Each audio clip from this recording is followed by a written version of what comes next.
बिस्मिल्लाहिर्रहमानिर्रहीम, अस्सलाम वालेकुम। Live boy presents Asia cup 2025 की स्पेशल ट्रांसमिशन हम न्यूज़ पर हमसे क्रिकेट। मैं हूं आपके साथ अनम अहमद। नाज़रीन, एशिया कप का ग्रुप मरहला अपने अख्ताम को पहुंचा और आज से सुपर 4 मरहले का बाकायदा तौर पर आगाज़ होने जा रहा है। और आज दो टीमें मद्दे मुकाबिल होंगी, वो है श्रीलंका और बांग्लादेश। आमने सामने होंगी दुबई के ग्राउंड में। लेकिन पहले कल के यानी आखिरी ग्रुप मैच की बात करेंगे तो मैच पहले इंडिया ने जीत तो लिया, मगर जो दिल है ना वो ओमान ने कल के मैच में जीते हैं। जिस मैच के मुतालिक वन साइडेड प्रेडिक्शंस की जा रही थी और ख्याल ये किया जा रहा था कि शायद इंडिया वन साइडेड ये मैच ले जाएगा, लेकिन ओमान ने जिस तरह से कल बैटिंग की है और ओवरऑल जो खेल उन्होंने खेला है इंडिया के अगेंस्ट, शायद कोई एक्सपेक्ट नहीं कर रहा था।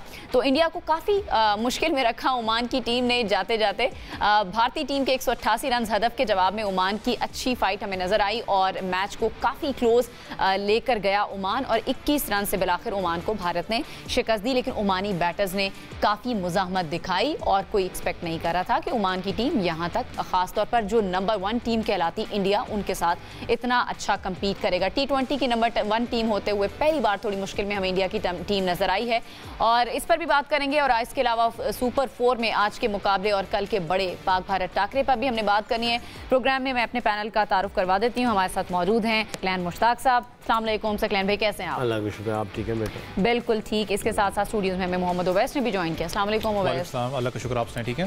बिल्कुल ठीक हूँ सकलैन भाई। इसके साथ साथ उस्मान खान भी हमें ज्वाइन कर रहे हैं। उस्मान, आपको आवाज़ आ रही है? अस्सलाम वालेकुम। वालेकुम अस्सलाम, कैसे हैं आप लोग? खैरियत से? बिल्कुल ठीक ठाक। सकलैन भाई, कल का मैच बड़ा इंटरेस्टिंग रहा। आप सबसे भी मैंने जब पूछा कि कौन सी टीम आपकी फेवरेट है, सब ने बेझिझक होकर इंडिया का नाम लिया। लेकिन कल ओमान की टीम जिस तरह से खेली है इंडिया के अगेंस्ट, फेयरलेस क्रिकेट। जी फेयरलेस तो होगी, क्योंकि इनके ऊपर एक्सपेक्टेशंस का अभी भार नहीं है कोई ओमान के ऊपर। और जैसे हमने पहले भी कहा था कि ये इनके लिए ग्रेट अपॉर्चुनिटी है कि ये बड़ी टीमों के खिलाफ मैच खेल रहे हैं और बहुत कुछ सीख के जाएंगे। तो जब आप ऐसी सिचुएशन में होते हैं तो आपके ऊपर किसी किस्म का कोई प्रेशर नहीं होता। आप अपना जो पोटेंशियल होता है उसको पूरा एक्सप्लोर करते हैं और उसको पूरे पोटेंशियल पे खेलने की कोशिश करते हैं। काफ़ी डिसिप्लिन लगे ओमान वाले। मुझे ऐसा लगा कि इनके अंदर काफ़ी पोटेंशियल है, आगे जाके इनकी टीम और बेहतर हो सकती है। आई एम श्योर कल के मैच में बहुत कुछ सीखा होगा। इंडिया ने बहुत सारे एक्सपेरिमेंट करने की कोशिश की। सूर्या कुमार यादव भी नहीं आया, बहुत सारी चीज़ें ऊपर नीचे करते रहे। आई थिंक वो जो उनके कुछ चीज़ें रह गई होंगी या समझ रहे थे कि उनको थोड़ा क्लिक करना है, बॉक्सेस को टिक करना है, बहुत ईजी लेके जा रहे थे। बट आई थिंक कॉन्फिडेंट तो थे कि हम इनको मैच हरा देंगे। बट जिस तरह की ओमान की तरफ से फाइट बैक हुई है, जिस तरीके से, आई थिंक ख़ास तौर पे इनका जो बॉलर शाह फैसल है, बड़ा इम्प्रेसिव लगा मुझे। जिस अंदाज से वो गेंद कर रहा था, ऐसे लग रहा था काफ़ी मंझा हुआ बॉलर है। उसके अंदर क्रिकेट की सारी स्किल्स नज़र आ रही थी, शातिर लग रहा था। जैसे T20 में अक्सर ऐसा होता है कि बॉलर जो है वो बचते बचते आउट करते हैं, मगर इसने आउट किया है, इसने ट्रैप किया है और बड़े अच्छे तरीके से इसने बॉलिंग की है। सकलैन, अगर मैं डोमेस्टिक खेला हुआ पाकिस्तान में फर्स्ट क्लास, पता नहीं SNGPL है किसी की तरफ से खेला हुआ फर्स्ट, शाह फैसल की बात कर रहे हैं, तो उसके अंदर लग रहा था कि इसके अंदर कोई पोटेंशियल है और बड़े अच्छे तरीके से कंट्रोल भी था, एग्रेशन भी था, स्किल्स भी नज़र आई इसके अंदर। बाकी आई थिंक बैटिंग के एतबार से भी उनके आमिर कलीम बड़ा अच्छा खेले, 64 उन्होंने कल बनाए हैं। आमिर ने अच्छा खेला, हमाद ने अच्छा खेला, 51 रन उन्होंने भी कल बनाए। जी, ये दोनों मेरा ख्याल है ये भी पाकिस्तानी है और यहाँ पे डोमेस्टिक क्रिकेट वगैरह खेले होंगे। अनफॉर्चुनेटली यहाँ पे इनका कोई दरवाज़ा नहीं खुला, तकदीर का दरवाज़ा ओमान की तरफ से था। तकदीर का दरवाज़ा उस्मान खान के लिए खुला था, फिर वो पता नहीं किधर गायब हो गया। मेरा ख्याल आ जाएगा वापस कहीं ना कहीं जहाँ पे भी है। तो ये जो तकदीर के इधर कुदरत का निज़ाम चला था। तो बहरहाल I think very impressive, that shows के आमिर कलीम और हमाद मिर्ज़ा, इनके अंदर भी पोटेंशियल है। ख़ास तौर पे जिस अंदाज से इंडियन बॉलिंग लाइनअप को उन्होंने टैकल किया और शॉट सिलेक्शन, विकेट्स नहीं दी सकलैन भाई, बिल्कुल 4 विकेट सिर्फ गई हैं उनकी। शॉट सिलेक्शन उनकी इतनी अच्छी थी कि ऐसे लग रहा था कि कोई प्रॉपर क्रिकेटर खेल रहे हैं और ऐसा नहीं कोई बोंगी शॉट मारी हो। बड़े अच्छे तरीके से खेली।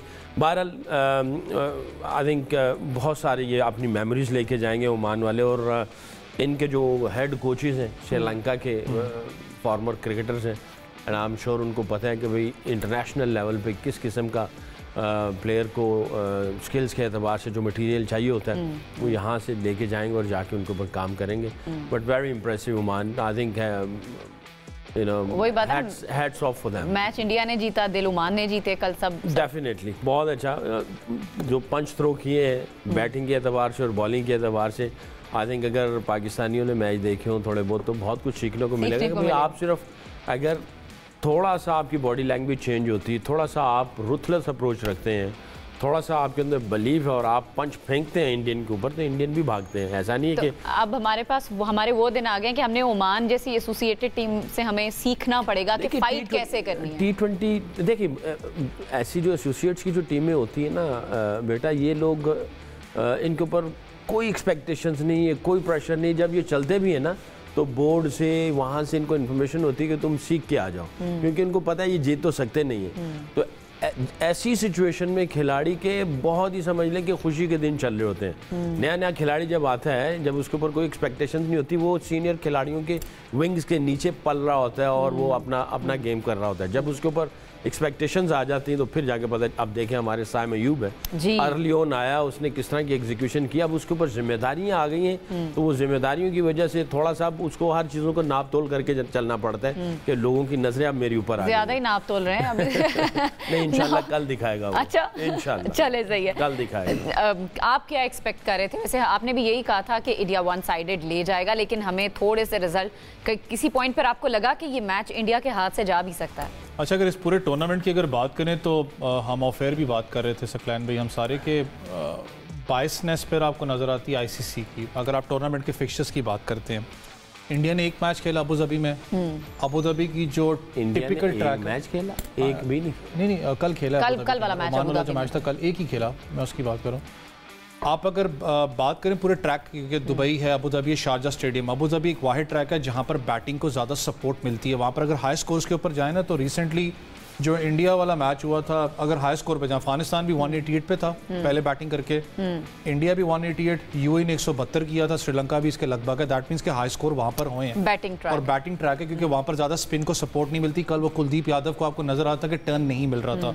वो नेचुरली वहाँ पर जो पेसर होता है उसको थोड़ा बहुत इनिशियली जब शाम होती है, क्योंकि ओपन ग्राउंड है, हवा चलती है, ड्यू फैक्टर रोल नहीं प्ले करता, पेसर को विकेट सपोर्ट करती है, थोड़ा सा निप आपको अच्छा मिलता है वहाँ पर। It's a good batting track मैं कह सकता हूँ।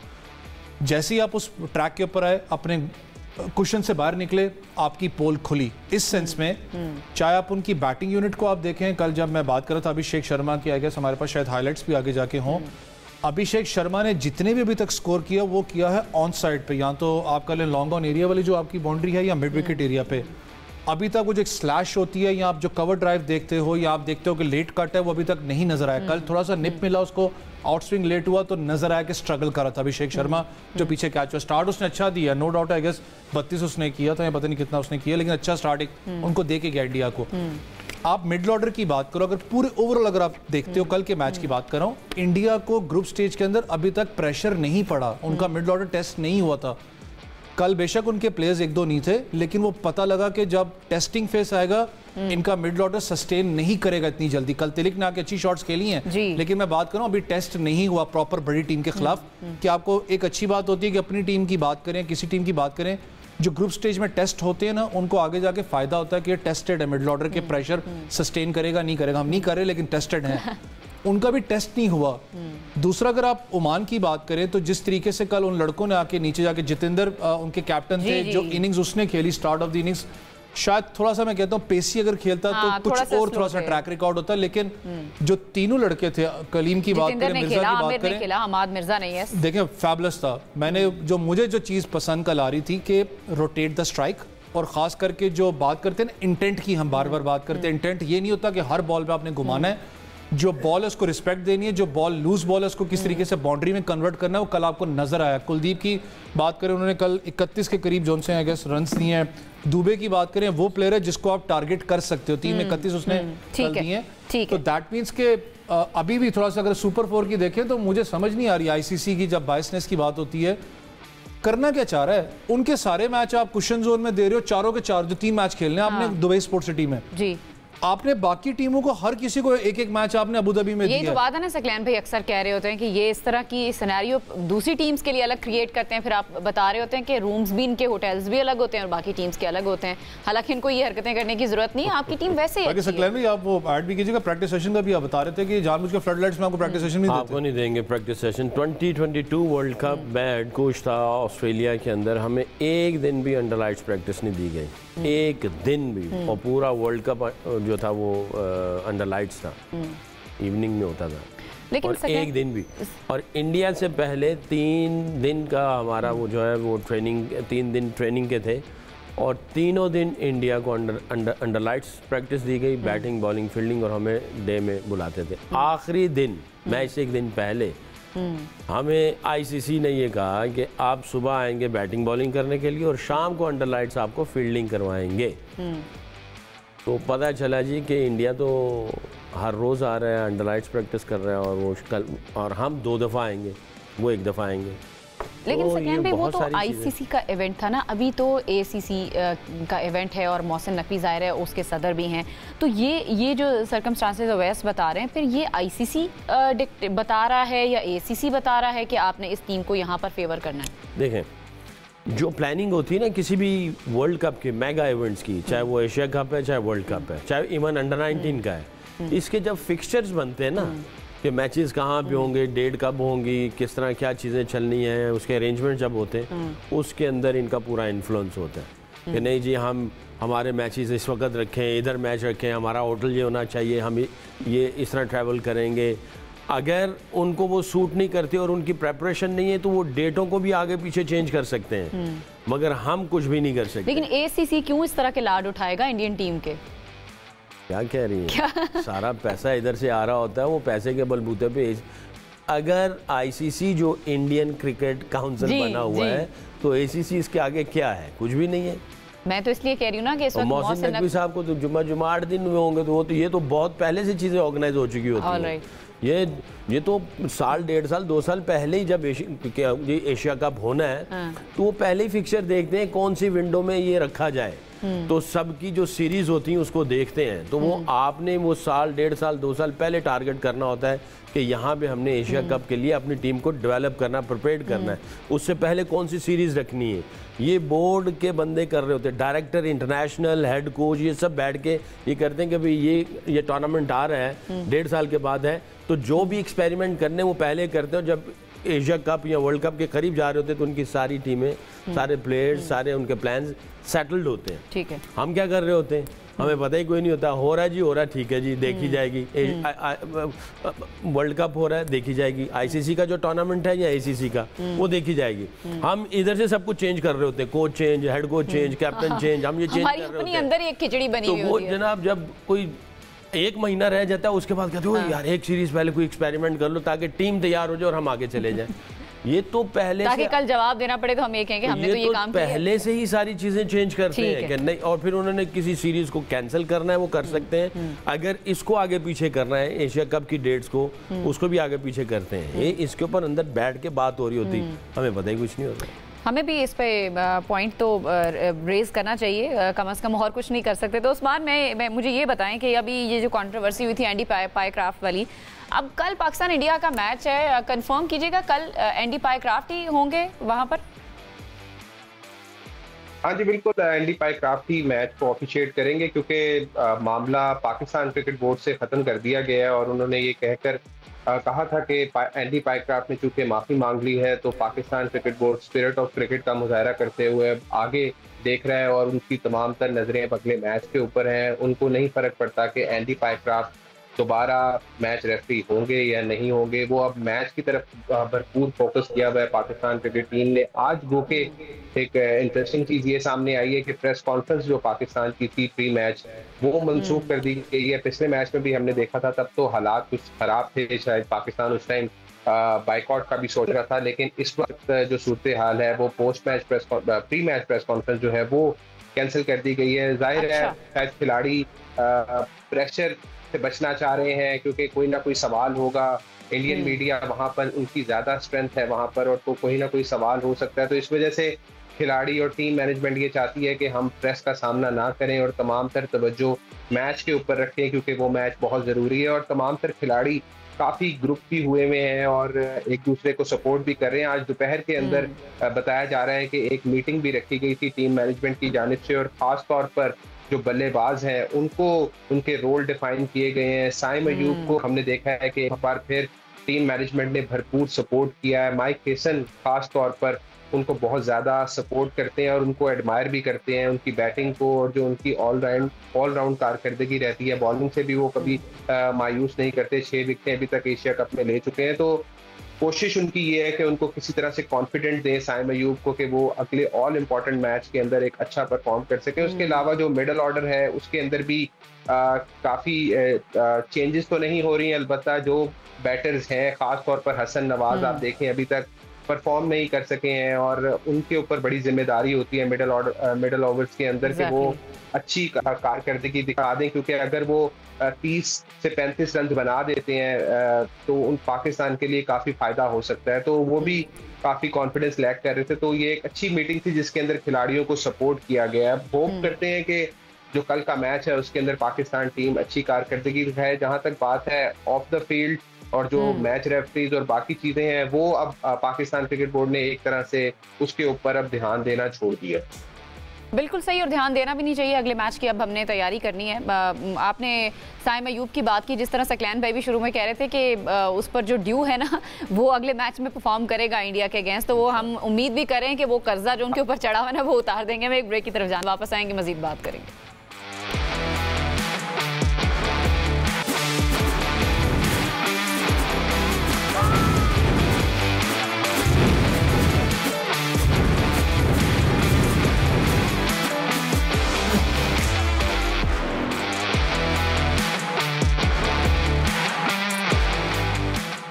के बाद आपको कहेंगे खुशामदीद। अच्छा सकलैन भाई, अभी उस्मान जिस तरह बता रहे थे पाकिस्तान इंडिया के मैच से पहले जो प्री मैच प्रेस कॉन्फ्रेंस होती है हर मैच से पहले, पाकिस्तान की तरफ से ना होना, आप इसको किस तरह से देख रहे हैं? देखिए ज़रूरी नहीं है, फ़र्ज़ नहीं है कि अच्छा? करनी हाँ तो और क्या।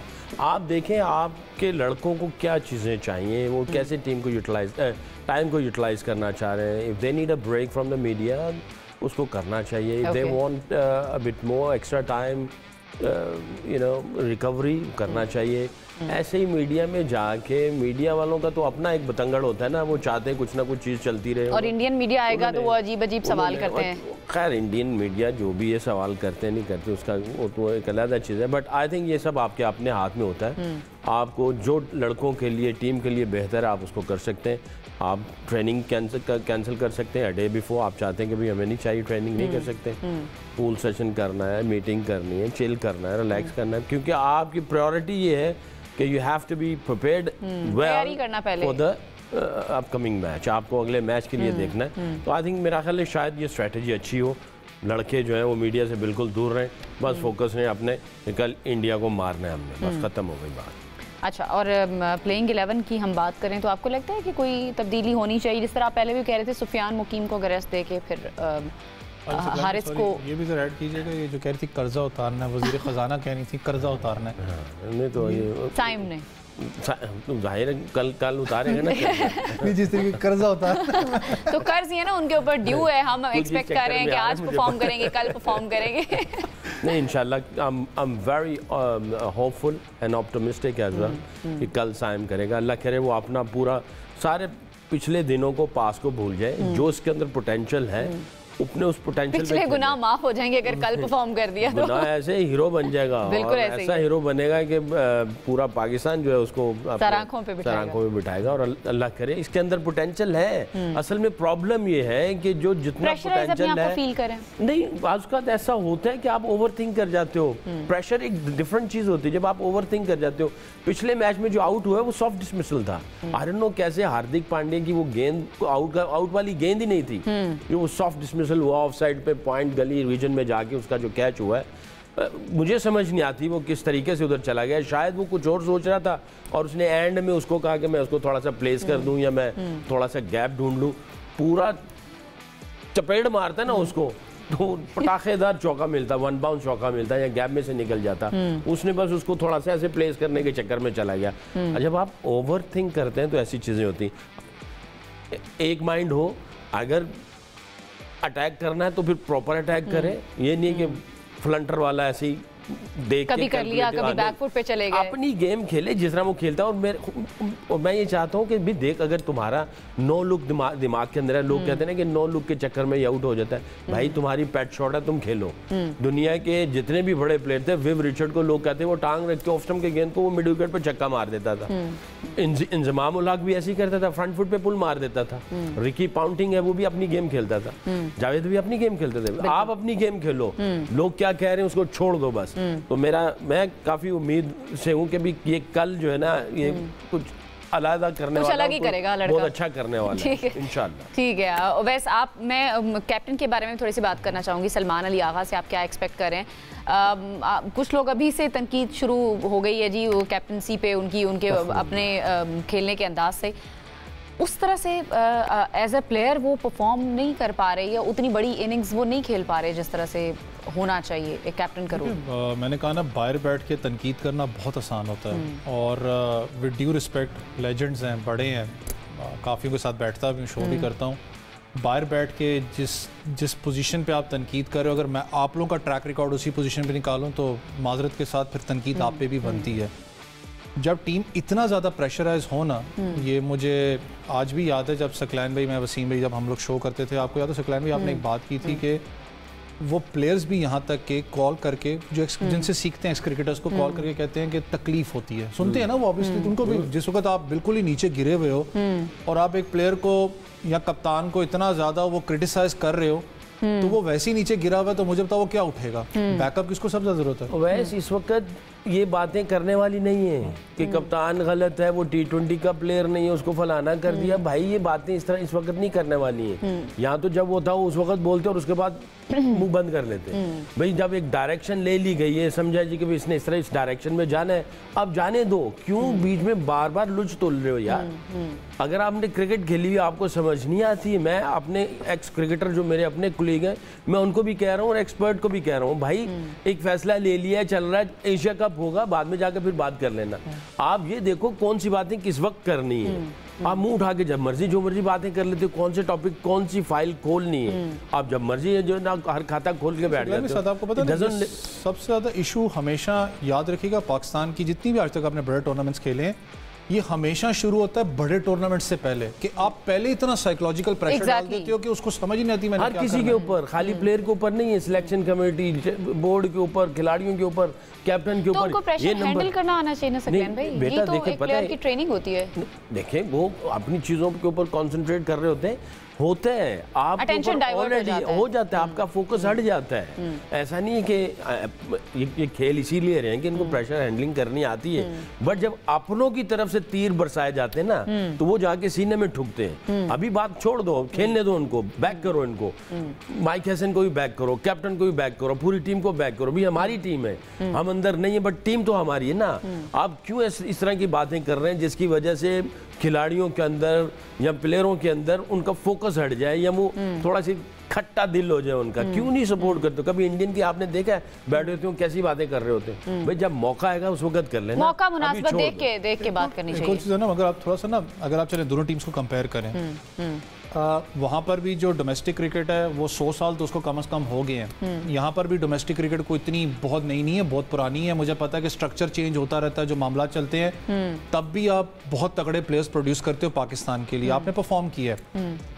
मसला क्या है कि जो मेरा हमेशा से तनकीद रही है वो ये है कि जब आप इंडियन टीम को देखते हो, आप देखो इससे पिछली जो राहुल द्रविड़ ने सारी ट्रेन की थी, आप इस टीम को देखो, ये सारा प्रोडक्ट है अंडर 19 का।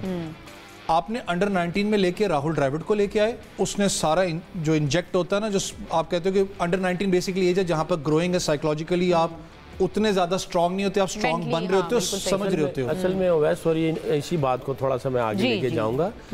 राहुल द्रविड़ भी मटेरियल नहीं था नेशनल टीम का, उसको नीचे लगाया, वो भी ट्रेन हुआ, उसने सारे बच्चों को देखा, वो भी सीख के गया। और ये जब बच्चे ऊपर आए तो 3 साल पहले उसको उनका सब कुछ पता था। लड़कों का, घर वही से लड़के जब ऊपर कोई आए भी तो सीख के नहीं आता ना, आप आगे आते हैं, ग्रो हमारा करते हैं। प्रॉब्लम ये है कि हम किसी को भी उठा के सर के ऊपर लगा देते हैं ना कि ये हेड कोच बन जाए। लेवल 2 कल करेगा, आज जाके जनाब वो बड़ी टीम के साथ लग जाएगा, ऐसा नहीं है। क्या क्राइटेरिया होना चाहिए एक हेड कोच का? क्या क्राइटेरिया होना चाहिए? आपको नीचे से ऊपर आना चाहिए, आपको पहले काम सीखना चाहिए, किस तरह काम करते हैं, कोचिंग फिलॉसफी क्या है, तुम्हारी कोचिंग फिलॉसफी क्या है, तुमने एविडेंस दिए कोचिंग का, पहले एविडेंस दे के आओ ना। इसमें भी परफॉर्मेंस होती है, कितने प्लेयर डेवलप किए, कितनी टीम डेवलप की, क्या तुम्हारी अचीवमेंट्स हैं, तुमने कैसे कैसे सिचुएशन में आए, क्या तुम रिपोर्ट लिख रहे हो, रिपोर्ट में बताते हो कि किस तरह के हालात आए, उन हालात के सोल्यूशन कैसे आते हैं, प्लानिंग कैसी है, स्ट्रेटेजी कैसी, इट्स अ ह्यूज सब्जेक्ट। आप उठा के ऐसी मूव नहीं करते। बिल्कुल सही है। मैं उस्मान की तरफ चली जाऊं, फिर मुझे ब्रेक की तरफ रिपोर्ट वाली बात ही करनी थी, अल्लाह जन्नत नसीब करे। मुझे आज याद आते हैं कर्नल नौशाद साहब, one of the finest persons, literally report सीखना उनसे लिखा है, one of the person. Sorry मुझे याद आ गई थी, मैं कब नहीं जरूर। अच्छा उस्मान, मुझे ये बताएं कि कोई खबर है कि प्लेइंग 11 में थोड़ी बहुत तब्दीली कर सकते हैं, या पिछली जो इंडिया पाकिस्तान के मैच में प्लेइंग 11 थी उसी को ही कंटिन्यू किया जाएगा? और दूसरा ये कि ये चाहे मगोइयां भी थी कि शायद बैटिंग ऑर्डर में थोड़ी छेड़छाड़ कर सकते हैं, ऐसा भी कुछ हो सकता है पॉसिबली? देखिए, डिपेंड करता है कि टीम मैनेजमेंट इस वक्त क्या सोच रही है, और मेरा नहीं ख्याल है कि इतने बड़े मैच से पहले कोई इतनी ज्यादा चेंजिंग पाकिस्तान क्रिकेट टीम करने वाली है, और जराए भी हमें यही बता रहे हैं कि कोई ज्यादा बड़ी चेंजेस नहीं है। अगर एक चेंज हुआ तो एक ज्यादा से ज्यादा चेंज हो सकता है, इससे ज्यादा पॉसिबिलिटी है भी नहीं। और पाकिस्तान की जो टीम मैनेजमेंट है वो चाहती है कि हम अपने जो बैटिंग ऑर्डर है उसको उसी तरह रखें जो उनका चलता हुआ आ रहा है। जिस तरह से आप पहले मैच के अंदर अगर आप देखें इंडिया के खिलाफ जो था, उसके अंदर साइम और साहबजादा फरहान ही ओपन कर रहे थे, उसके बाद मोहम्मद हारिस को भेजा गया। इसी तरह ही मुझे लगता है कि इसी ऑर्डर के साथ ही दोबारा पाकिस्तान की टीम बैटिंग करने के लिए आएगी। यहाँ अब से कुछ देर पहले आप लोग सब ये बात कर रहे थे तनकीद के ऊपर, तो मैं यहाँ पर थोड़ा सा डिफरेंट राय रखता हूँ। मुझे इसमें एक चीज पॉइंट जरूर उठाना है यहाँ पर कि हमारे जो प्लेयर्स हैं उनमें पोटेंशियल जरूर है, लेकिन वो अंडर प्रेशर इंडिया से ज्यादा अच्छा नहीं खेलते। आप अगर पुराने दौर की बात करें तो उसके अंदर तो हमारे पास बड़े बड़े नाम थे, इंजमाम थे, जावेद मियादाद थे, सलीम मलिक थे, आमिर सुहेल, सईद अनवर, ये वो लोग थे जो प्रेशर में अच्छा खेल जाते थे। लेकिन अब जो हमारी नई नस्ल आई है, जो नए क्रिकेटर्स आए हैं, इनको शायद कहीं ना कहीं पे ये खौफ जरूर है कि हम एक सीरीज के बाद या 2 सीरीज के बाद हम अपनी टीम के अंदर जगह नहीं रख सकेंगे। तो ये चीज का जो इनसिक्योरिटी भी कहीं ना कहीं उनके ज़हनों में डाली गई है ना, से पहले निकालना है। और उनको ये बिल्कुल, और वो उनको ये डर होता है कि अगर हमने आज रन ना किए, इंडिया के खिलाफ रन ना किए, तो पता नहीं क्या होगा, हमारा करियर खत्म हो जाएगा, तलवार हर वक्त लटक रही होती है, चांस नहीं मिलेगा। और साथ में कुछ हमारे बिल्कुल साबिक क्रिकेटर्स भी फिर कई दफा कुछ ज्यादा ही उनको तनकीद का निशाना बना लेते हैं। तो यहाँ पर प्लेयर्स को भी कुछ थोड़ा सा फोकस करना है अपनी क्रिकेट के ऊपर। और मैं समझता हूँ कि एक रमीज वाली बात जो रमीज राजा साहब ने की थी कि हमें अपनी टीम को बहुत बेहतर करना है, और अगर हम अपनी टीम को ऊपर कर देंगे तो फिर शायद हम ये इस तरह के जो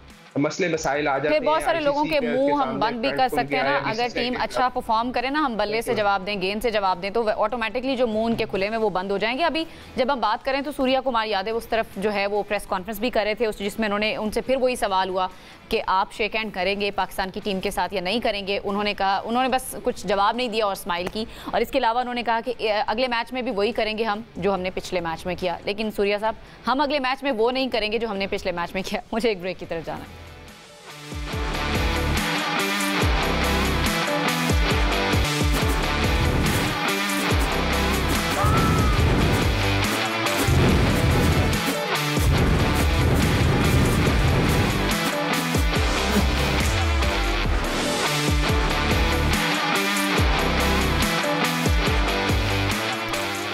ब्रेक के बाद आपको कहेंगे खुश आमदीद। हम बात करें कल के मैच की भी, और जो पाकिस्तान और इंडिया का मैच भी है, और आज भी बड़ा इंपॉर्टेंट मैच है श्रीलंका और बांग्लादेश का, इस पर भी हम बात करेंगे। लेकिन सकलैन भाई, मैं देख रही थी कि जो ओमान के साथ इंडिया का मैच हुआ है उसमें सिर्फ 4 खिलाड़ी इंडियन बॉलर्स आउट कर पाए।